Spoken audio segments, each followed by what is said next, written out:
morning of the first Tuesday in November. This is an American city. A city that is not very large, not very rich, not very old. It is situated in the western part of the United States, in California. Its name is Riverton. The woman in the car is Mrs. Dawson, one of Riverton's 15,000 residents. She is principal of public school number 2. But today there will be no classes held here, for this is election day.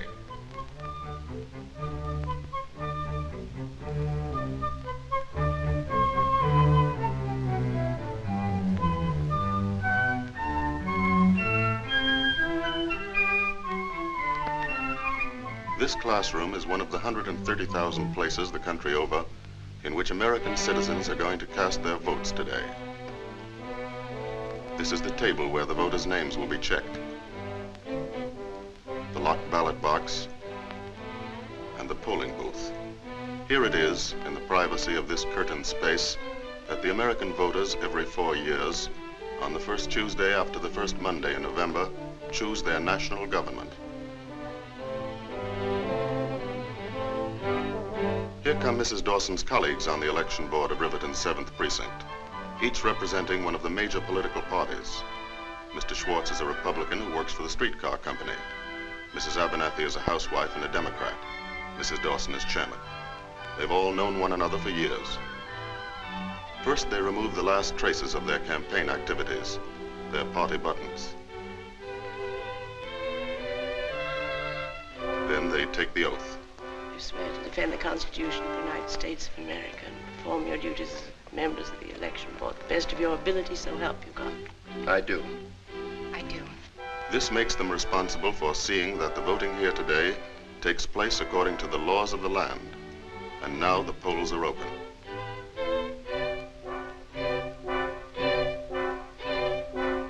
Here comes the first voter. No wonder he's first. He's been up since 4 o'clock delivering milk. Oh, Bill. Good morning, everybody. Top line, you're the very first one. Right on the dot. Always like to vote early. Gives the Republicans a temporary lead. Here's your ballot, Bill. Thanks. Right in there.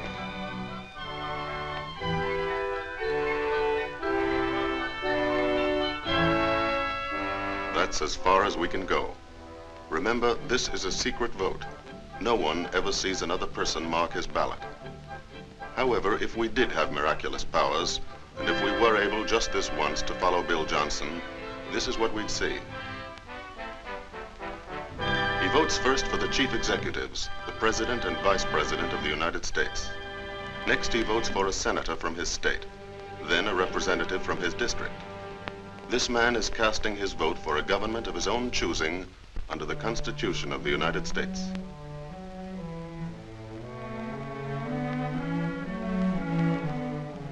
This is the way it's set up. There are 3 branches of the United States government: the executive branch, or president, the legislative branch, or Congress, and the judicial branch, or Supreme Court. The duties of each branch are established in the Constitution. Let's see how they work. The president is the executive head of the nation. He initiates all important policies, such as treaties with other governments and the conduct of national affairs. He is the commander-in-chief of the Army and the Navy, an important consideration in a wartime election. The vice president is the president's legal successor. The president keeps him informed on matters of state and policy. The vice president, by custom, sits as a member of the president's cabinet. The cabinet members are the heads of the executive departments of the government, such as the State Department, War Department, Treasury Department, Department of the Interior, of Labor, Commerce, and so on. The cabinet advises the president on matters of policy. The powers of the president and his helpers are limited, for this is a government not of men, but of laws, based upon the Constitution. Congress makes the laws. It is a parliament which, unlike many democratic parliaments, has no direct connection with the executive branch. This branch of the government is made up of two houses, the Senate and the House of Representatives. A law may originate in either house, but must be approved by both of them. When a bill is passed by both houses, it is sent to the president. If the president also approves the bill, he signs it. It then becomes law. The president may veto a bill passed by the Congress. But Congress may still, by a 2/3 majority, make the bill law. Although the chief responsibility of Congress is that of making laws, certain other responsibilities are delegated to the two houses. In the Senate, or upper house as it is called, each of the 48 states in the nation is represented by 2 elected members, making a total membership of 96. Small states and large have equal representation in the Senate. The Senate has 2 important functions aside from its lawmaking duties: to pass on important presidential appointments and to approve or reject all treaties with other nations initiated by the president. When a treaty is under consideration, the members of the Senate express their opinions, either of approval or of disapproval, and then a vote is taken. If 2/3 of the Senate approves of the treaty, it is in effect. In the House of Representatives, or lower house, each of the 48 states is represented in proportion to its population. The more populous of the states have the greater number of members in the House of Representatives. All measures dealing with the appropriation of money for the nation's use originate and are controlled in the lower house. The money appropriated is turned over to the president for expenditure. And the president, with the aid of the cabinet, spends the money in the manner decided upon by the Congress, whether it be for purposes of peace or of war. Although the Congress of the United States makes the laws of the land, its powers are also limited by the Constitution. As a check on both executive and legislative branches of the government, there is a third branch, the judicial. The Supreme Court, whose members are appointed for life by the president. The Supreme Court protects the Constitution from violation by congressional laws or executive orders. The 3 branches, executive, legislative, and judicial, each with some power, none with all the power, check and balance each other in the manner intended by the framers of the Constitution, so that the ultimate power rests always in the hands of the voter, Bill Johnson. Having voted for a federal government, he must also choose a governor for his state, members of the state assembly, county judges, all the minor offices, and various legislative amendments. When Bill Johnson is finished, he has elected an entire government from top to bottom. That is, if a majority of the voters think the way he does about it.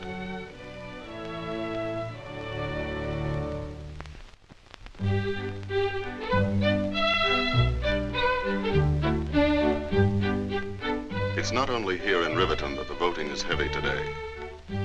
All over the country, people are conscious of the momentous issues facing their nation and the world.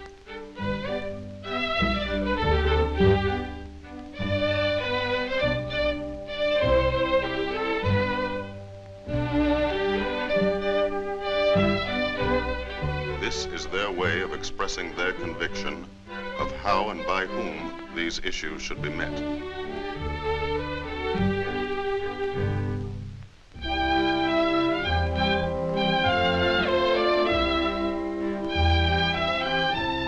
Major presidential candidates vote like all the other citizens. One of them in New York City describes himself as a lawyer. The other, up in the country where his home is, gives his occupation as farmer.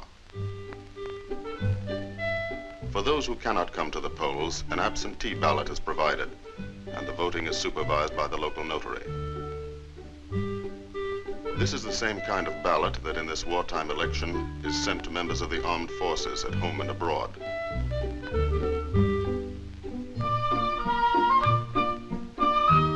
These ballots are returned to be counted in their respective states. Here in Riverton, the line grows longer.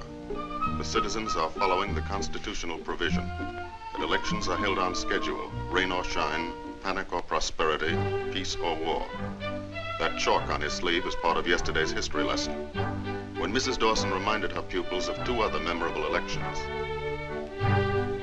In 1864, with the nation in the throes of a civil war, Abraham Lincoln, one of America's greatest presidents, was opposed in a bitter campaign by one of his own generals. The people chose to re-elect Mr. Lincoln. In 1916, during the First World War, an election was held. And now again in 1944. Early in the summer, nominating conventions are held.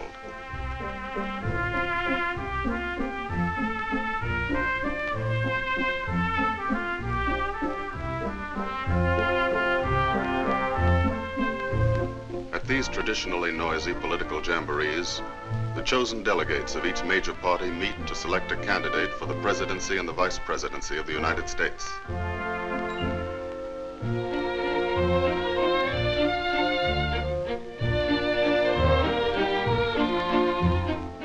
Now the candidates have been chosen.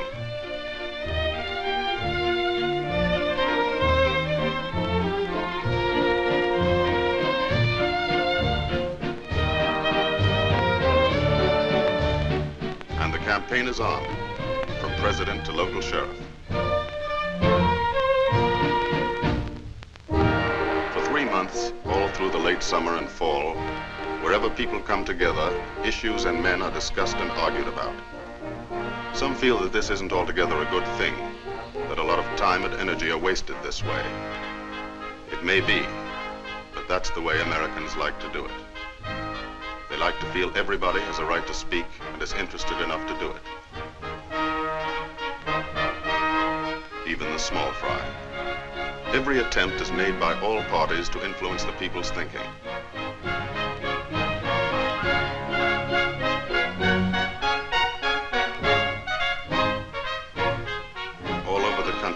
Week after week, 140 million citizens take part in the great debate.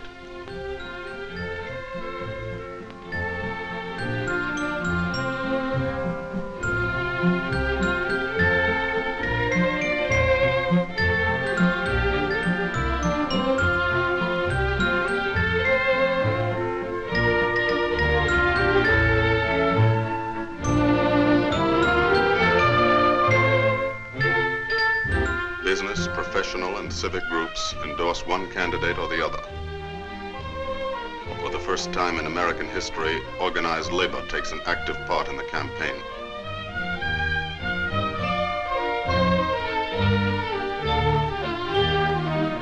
Radio plays a greater role than ever. Time on the air is paid for by all parties and distributed evenly among them, giving the party in office no advantage over its opponents. It is estimated that in the last days of the 1944 campaign, 70 million Americans heard the speeches of the various candidates.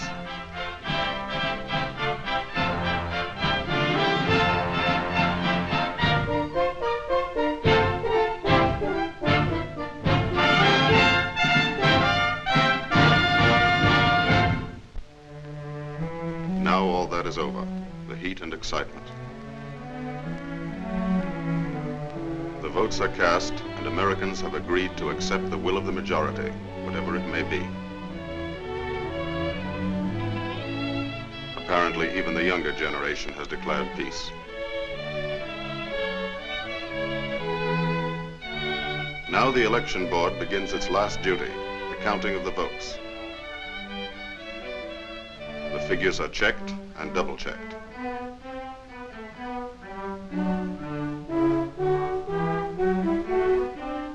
Then they are telephoned to headquarters.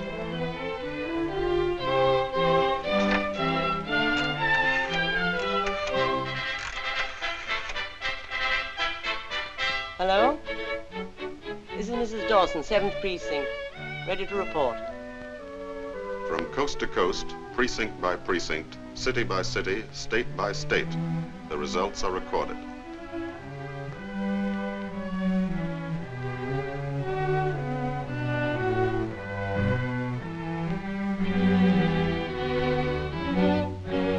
All over America tonight, the people are waiting to learn whom they have chosen to govern them for the next 4 years.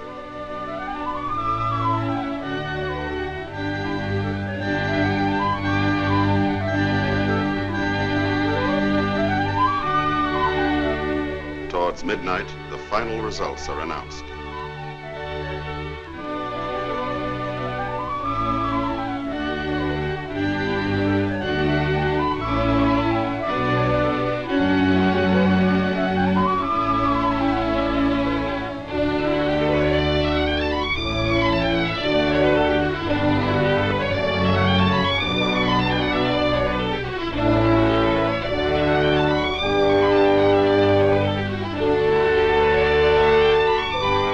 A nation of 140 million has elected a government.